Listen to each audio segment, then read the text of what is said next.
Hey, what's going on, guys? Welcome back to the GM. It is your guy Boulanger. Up next, how close are we? And could Mike Green be the key? Let's talk. The Baltimore Ravens have been on what you would call an upward trajectory for about the last 3 seasons, right? And really, every time Lamar Jackson is healthy, the Baltimore Ravens are considered to be in contention. Well, in 2023 to 24, Lamar entered the season healthy, exited the season healthy in the AFC Championship. In 24 to 25, Lamar entered the season healthy, exited the season healthy in the divisional round. In 25-26, looks like Lamar Jackson will enter the season healthy. The belief is he will exit the season healthy. The question is, which game will it be in, right? And we understand that Lamar Jackson being healthy puts us in contention. But over the last couple of seasons, we have had some issues, right? Whether it was in the divisional round this past season or the AFC Championship the year before, we've had some issues doing some things that kind of showed up in the regular season, right? Closing out games, we had some issues. Getting to the quarterback and getting him on the ground, we had some issues. Getting turnovers, interceptions, forced fumbles, strip sack fumbles, things of that nature. We've had some issues. We've had a solid team from top to bottom. But there was one thing that was missing, and that was the type of player who was considered a game changer. And so when you look at the additions to this team and we narrow in on the NFL draft, the second pick of this year's draft, Mike Green, edge rusher out of, I believe, if I'm remembering correctly, Marshall, he is the type of player who could be a game changer. Something I don't think we have had in Baltimore in a long time. Like, what is a game changer? Well, the type of game changers defensively would be that player that's considered a ball hawk, a guy who takes the ball away and turns the momentum in a game, a guy who will get a pick six and change the momentum of a game, a guy who can get off the edge and get a strip sack fumble and change the momentum of a game. And unfortunately, as great as our players are on defense from the front line to the back end, we don't really have that guy who can change the tide of a game. And I think Mike Green could be that type of guy. Now, let's be clear. I don't want to put that kind of pressure on a rookie. Why? Because you don't know their transition from college to the pro. We understand that he had 17 sacks and a ton of other pressures. We understand that he is explosive. We understand he has a quick first step. We understand that college tackles could not handle him. We understand all of that. But it's a different speed level, a different strength level at the NFL, right? And so with all of those things being true, I think he still has the kind of skill set that could change life for the Baltimore Ravens. Should Mike Green be an every down edge rusher? No, ma'am, and no, sir.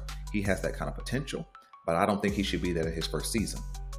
I think that's too much pressure on him in year number one. I think Mike Green should absolutely be a situational edge rusher, a guy who can come in fresh, play 2 downs, close out the drive, and go back to the sideline. A guy who can come on the field in 2nd and 8 and longer, 2nd and 7 and longer. A guy who can come on the field 3rd and 6, 3rd and 7, those obvious passing downs. That's how I believe Mike Green should be used in his first season. Well, why? Well, number one, we have a lot of guys who can set the edge. An Odafe Owe, a Tavius Robinson, a Kyle Van Noy.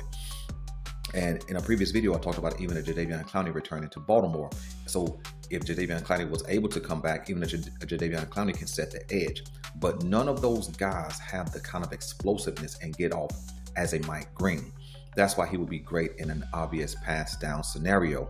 And so I think that, quote unquote, Dr. Rush, Chuck Smith can help him develop those skills to take his explosiveness and add it with some technique and be exactly what the Baltimore Ravens need. Chuck Smith is known for teaching technique, hand fighting, first step, how to set up the blocker and get inside, how to set the blocker up and bend the edge, all those kind of things. Chuck Smith teaches guys how to be a technician and also leverage their natural athletic ability to be great. And so I think he could do that for Mike Green. I absolutely think that Mike Green could be one of the main keys to changing life for the Baltimore Ravens, especially defensively. If we could have that guy who could just get off the edge, close out a drive, and give the offense more and more opportunities to put points up, I think that bodes well for a Baltimore Ravens Super Bowl run. Let's be clear. Every conversation that I have going from now until February of 2026 is only going to be about the Super Bowl. If the Baltimore Ravens do not end up in a Super Bowl and win one, this was a failed season. Yes, I said it. It will be a failed season. And we'll definitely have more conversations about Super Bowl or bust later on. But again, the focus of this video is Mike Green being able to be that top-notch situational pass rush. And in fact, let me just go ahead and jump out there.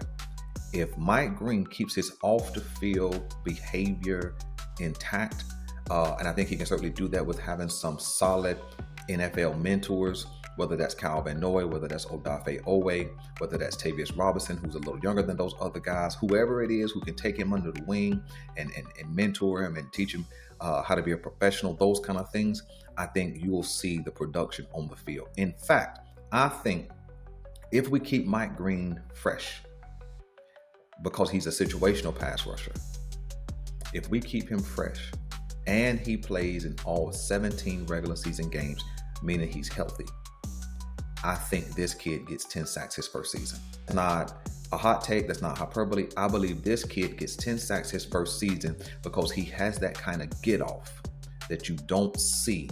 It's very, very rare to have that kind of get off, that kind of explosiveness, that kind of violence off the edge. And this kid has it. And so the reason I mentioned Chuck Smith earlier is because I wanted to see, what is this Dr. Rush thing's about? Because I didn't know about him really until he got to Baltimore.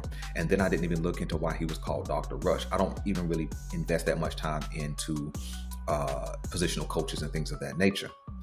And so when I looked into him, he has an impressive resume, which I'll show you guys in sort of a audible, more of a visual video that won't include my commentary.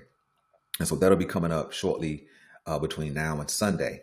So listen, man, we're going to get deeper into this conversation tomorrow morning live, probably around 9:30, 10 o'clock, somewhere in there, where we're going to talk about the AFC North as a whole. And we're going to get into who actually won the draft. We're going to take a look at each team's top 2 draft picks. We're going to kind of measure it up. We're going to talk about the level of competition being increased in the AFC North and where the Baltimore Ravens stand currently. So listen, thank you guys for checking me out. If you have not subscribed, please do so. If you have not hit the like button, please do so on your way out the door. I appreciate it. I'm Boulanger. This is the GM. I'm out.